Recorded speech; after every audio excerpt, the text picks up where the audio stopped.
उदालगुरियाव बिफां गायनायजों लोगोसे फुलि राननानै होदों बिटिआरनि लेङाइ गाहाय मावफुं सोद्रोमा गबिन्द चन्द्र बसुमतारिया।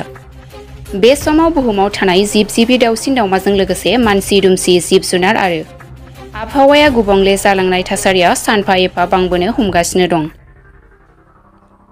जायनि जाहोनाव बिदुंनि दुंथाया बारा आरो दैनि अनजिमाया खम जालांनो हमदों। बेराफारसेथिं गोबां अनजिमानि बिफां फुलि गायनायनि गेजेरजों बड'लेण्ड सरकारा ग्रिन बड'लेण्ड मिशन मावबिथांखिखौ बिथा खालामना बायदि बियाबाव बिफां फुलि गायनायनि थांखि। दिनै बे बिथांखिखौ नोजोर बोनानै उदालगुरि जिल्ला 38 नं भैरबखुन्द बियाबनि सिङाव थानाय सान्तिपुर बिसिडिसिआव 5,000निबो बारा बिफां फुलि गायनायनि गेजेरजों बिसिडिसिनि आवथायाव थानाय आइजोफोरनि मोनफ्रोमबो गावसुंथा हान्जानो गोबां रोखोमनि बिफां फुलि राननानै होनाय हाबाफारि लादों बिटिआरनि लेङाइ गाहाय मावफुं सोद्रोमा गबिन्द चन्द्र बसुमतारिया। बेजों लोगोसे बिफांखौ गायखांनायनि उनाव जोथोन लानो नांगौनि थाखायबो गावनि बिबुंथिनि गेजेरजों खावलायहरदों बिथां बसुमतारिया। भारत सरकारनिफ्राय मोनसे डिरेक्सन हरदों आरो बेनो जाबाय जिहेतु आथिखालनि बुहुमनि बारहावाया मानसि आरो जिब जुनार थांनानै थानायनि थाखाय गोरोबथाव नंलिया। मानोना बिफां लाइफां दानजोबनानै लांदां जानायखाय, बिभिन्न गारि घोड़ा बांनायखाय, बेनिफ्राय बिभिन्न इन्डास्ट्रि गायसननाय बांनायखाय बे गारि घोड़ा बा इन्डास्ट्रिनिफ्राय ओंखारनाय जि कार्बन मन'क्साइड बिनि परिमाना बिनि अनजिमाया बुहुमनि जिथु बारहावा बेवहाय बांसिन जाबाय आरो बेनिखायनो जोंनि बुहुमनि बिदुङा बारा जालांबाय, दैनि परिमान खमायलांबाय।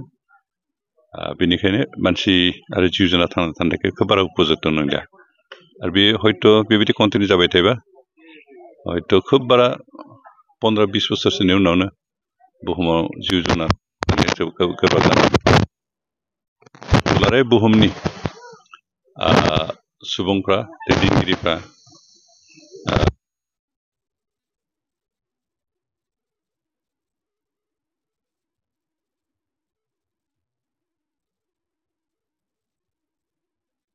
जादों। बेनिखायनो जोंनि गारि घोड़ानिफ्राय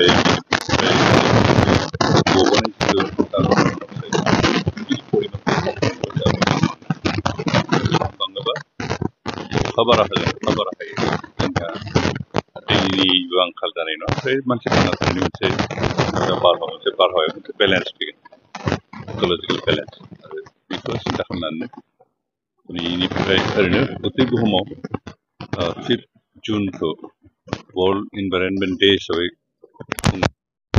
बोसोरावनो आरो बिदिना बिफां लाइफां गायनाय जायो। खिन्थु भारत सरकारा बेनि अनगायैबो दिनै आलादायैनो भारतआव बेखि जेराव जेराव खालि जायगा दं सरकारि जायगाफोरखौ बिफां लाइफां गायनानै बिफांनि परिमाण बांहोनायजों लोगोसे अखानि परिमाणखौ बांहोनो हायो नामा बेखौ सिन्था खालामनानै दिनैनि सानखौ बिफां गायनो थाखाय बेबायदि मोनसे डिरेक्सन होदों आरो बेबायदि हाबाफारि लादों।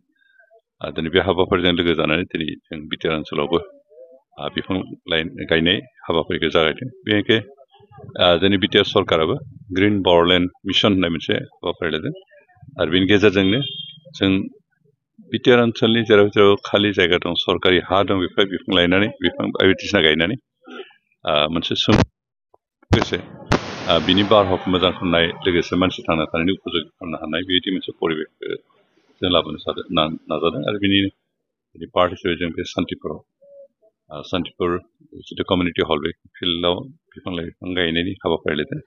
आरो बेयावनो दिनै दुलाराय आसामावनो सरकारि भाबै बे हाबाफारिखौ लादों।